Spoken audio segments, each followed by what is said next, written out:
Good evening, ladies and gentlemen. My name is Art Tipaldi. I'm the editor of Blues Music Magazine, a brand new publication covering all aspects of the blues. You can check us out right now on bluesmusicmagazine.com.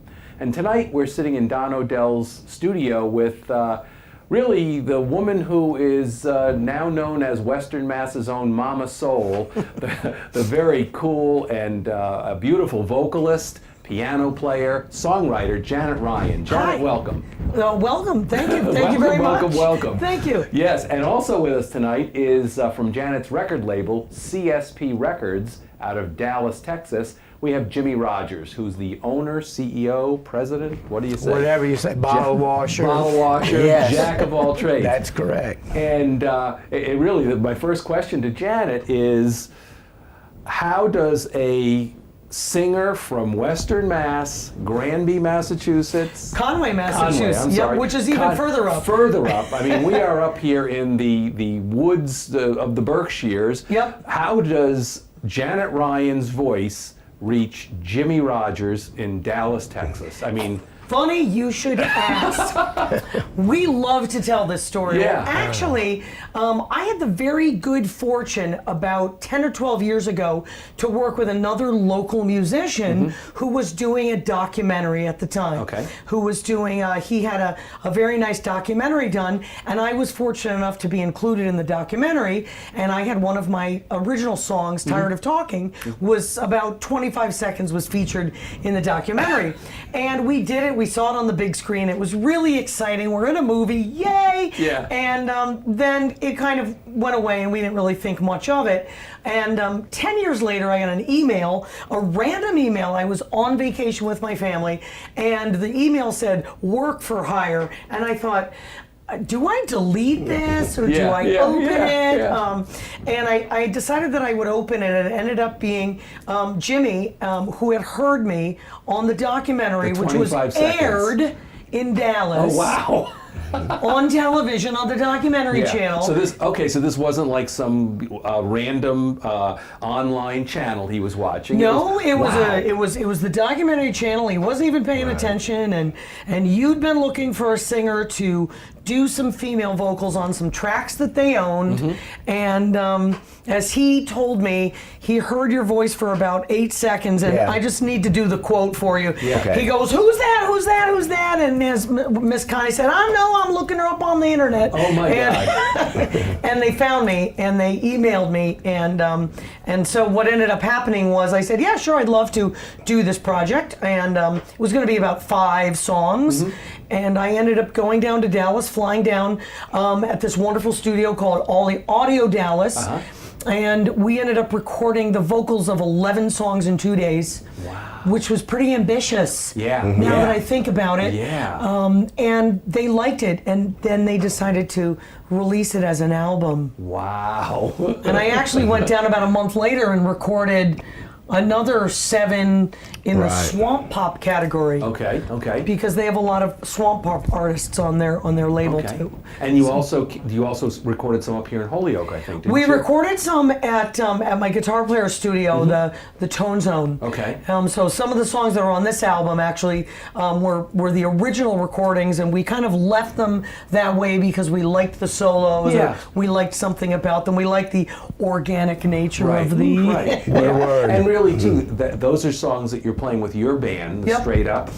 And that's who people would see you with anyway. So, That's who people would see us it's kind of with. nice to give them a taste of what Janet Ryan would sound like with her band. And we have to give a little plug too, because the tracks that are recorded that I did in Dallas were recorded by a fabulous bunch of musicians that they had on their label previously, named Crosscut, and the songs are wonderful songs.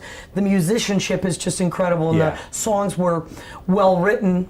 I did a rewrite on a few of them. A few. I got really involved. He sent me the discs, and I started listening to them, and I went, they want a woman to sing on this, and I realized on some of the songs that I couldn't really just change the he's to she's, I went, you know what, I've got to really talk about this from a woman's point of view. And sometimes it was just a one-line change, and then other times it was like I just changed like the whole verse. So Yeah. Was there an intimidation factor little regional singer from Western Massachusetts going into a studio with studio hired musicians, or well, actually, you rose to it? They were already like the tracks were already kind of they had been recorded. Oh, okay. Yeah. So I was just there. I think the challenge really was getting down there and having sung these songs for about maybe a month. I really had never road tested them. Right. I hadn't done them with my band. I hadn't really found the pocket. You know, it's funny when you write songs, when you've been doing the songs that I do with my band, we've been doing for many, many years, and they change and they evolve over the years, as with any band. You know, the songs kind of grow into where they kind of sit really nicely with what's going on, and none of them had really evolved. So the challenge was for me to make them mine and make it felt like I had written them and they were coming from me. Yeah. You know, when I hadn't been in the very process of the whole song's evolution. Yeah. Now I also noticed you did 5 songs on the album that you had previously done on your CDs. Yes. What was the process for choosing those songs? We went back down. Eventually, the band flew down in November, and we did some re-recording. We re-recorded "Tired of Talking" and the song "Take Your Shoes Off," and which is kind of a co-write between Ray Chappett, my guitar player, and myself. I wrote the words, and it was an arrangement of a tune that he had done many years ago. We re-recorded "What I Like Best." We re-recorded and the one cover song, "Woman Be Wise." Right, Sippy Wallace. Right, yeah. And we just decided that we needed the songs that evolved so much. We recorded them for the first time in like 2001. Yeah. And we've been playing them, and they really are almost different tunes now that we've been playing them for 10 years on the gigs and whatnot. So we decided to re-record them and see what happens. Yeah. So. Was there a song out of that group that really surprised you in the re-recording? That sort of took on some new life? We ended up changing the tempo on "Take Your Shoes Off," and I really liked the it's more up tempo. Yeah. I really liked it. We changed the tempo in "What I Like Best." We brought that up a little bit so it sounded a little bit more jazzy and less kind of gospel. It was originally done with a keyboard player from Connecticut named Chris Coogan, who's this baby genius keyboard player that came up and recorded. So we kind of changed them. We recorded them more like they lived with us. Right. Right. What keeps those songs relevant today? I think I think a lot of the things that I write tend to be from my own point of view. There's the song, the song "Tired of Talking." It's funny, people always think it's autobiographical, right? Because you never ever hear a single word I say. It sounds like a woman that's like, And actually, I wrote that song when I was working at Yankee Candle in the factory, and I had a really good friend of mine, and she was complaining about her boyfriend that wasn't paying any attention to her, and I went home, and that song wrote itself in about 15 minutes, and I always found it was easy to write about other people rather than me. Sure. So your songs then are more not like time specific. Oh, this is a song that really was only relevant in 2002. But there's a nice general universality to the songs. I kind of think that most of my songs tend to be kind of from a female point of view about trying to be strong and do the right thing or recognizing what's going on. Some of my songs are answers to laments, that I've heard, in male vocal songs. Some of them are just in my head, and I just kind of say what I'm thinking. Right. So Sippy Wallace's "Women Be Wise" is a perfect song for Janet Ryan to use as your calling card. Exactly. And I mean, I love Sippy Wallace. I love the story of her. I love that, she was an unsung hero in the 1920s and then virtually just dropped out of the picture until Bonnie Raitt. And she was a choir director. Yeah, yeah. You know, down in where was it, like Tennessee or? I'm not sure. Yeah. But it makes me think of the Alberta Hunter story. Right. You know, the same thing. Yeah. Drops out and is a waitress in some club in New York City or whatever. Right. Yeah, yeah. And it's wild, you know, and I find that, you know, a lot of music, I mean, you really have to dig to get to the women, where the men artists kind of are the ones that are normally in the forefront. Right. But if you dig and you find they're like, oh, there are a lot of really influential females, especially back in the 1920s and 30s, when it was the year of those were the years of the female vocalists. The classic blues women, they were the people who the record labels were recording. Right, you exactly. know? And it wasn't, as I used to teach blues history, it wasn't until like 25, 26, 27 that they found Blind Lemon Jefferson, and then they went, wow, a single guy with a guitar sells? Find me some! That's it. Know? Yeah, and then, you know, you have Bessie Smith sort of as the lone female who carried into the 30s. Right, and, exactly. Yeah, they all sort of dried up after, well, I shouldn't say that, but they were much less visible. Right. Yeah. Well, let me bring in your record label owner here. Okay, cool. If you want to say a few. Jimmy, what I mean, we know how enthusiastic you are. What does Janet bring to your label? Maybe you could even tell us a little bit about the history of this label. Okay, I'm from Baton Rouge.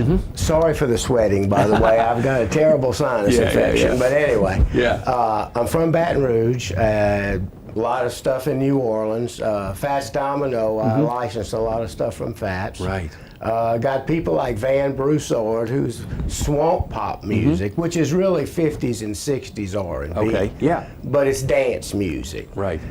Van never wanted to do any traveling, and there's a lot of folks down there in the Baton Rouge area that have had one or two hits. Dale and Grace, John Fred, people like that.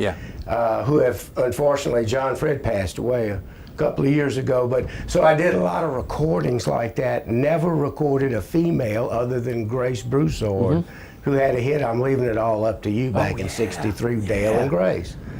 So I kept thinking I would love to have a female blues singer on the par of these male singers in Louisiana that are so great and have so much soul. Right. Never could really find one to my liking. I'm extremely particular, unfortunately. Okay.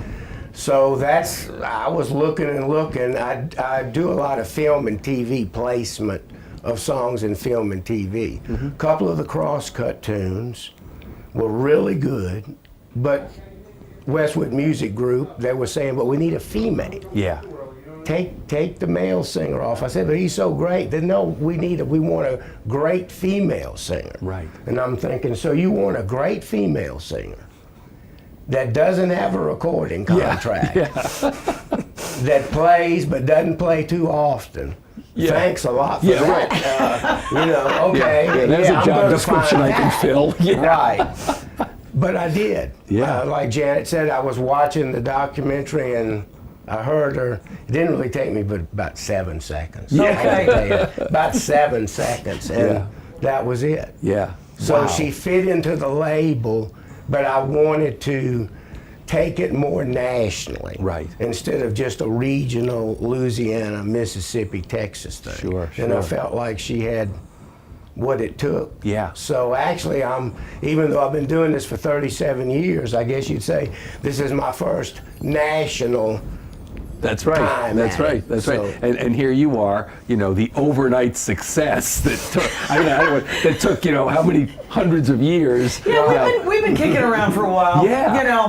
And now, you know, you're going to be, you've got this record out that's nationally opening people's ears to who you are. Yeah, and it's like on charts and stuff. Yeah. I mean, I'm looking at it and I'm like, it was on the Roots Music Review. I'm like, it was like number 2. Yeah. Like, what? Yeah. When did that happen? I'm looking at these other charts and these really, I mean, I was like I was on the same list as Etta James. Yeah. And I was on the same list as, God. you know, Sean Murphy, who's like, you know. Yeah, Tedeschi Trucks or whatever. Exactly. I'm like, this is not, no, sir. Yeah. But anyway, so it's kind of cool. Good things always come when they're best appreciated. Well, you know? yeah, indeed. Can you, since you are known nationally, can you tell our viewers a little bit about your blues history? Are you from Western Mass, New England, or not? I'm from from Connecticut. Okay. Which isn't particularly bluesy. No. Now I know you discovered the blues in Chicago. I did, kind of. Did you have any discoveries in Connecticut growing up, or did it take? No, probably not. I mean, I always liked bands that had a B3 organ. I was a huge Steppenwolf fan. Yeah. I was a huge Led Zeppelin fan. I was really influenced by male vocals like Robert Plant Right. and John Kay. Yeah. and Free. The Paul Rogers. Oh yeah. Oh wow. Yeah. I mean, those are the singers. Not taking anything away from the females, but Right. I was like, those are the guys. And then I transferred to college in Chicago, and I ended up out there in 1976, and I ended up living there for 12 years. So. It was great at the time. Yeah. It was just such a wonderful area.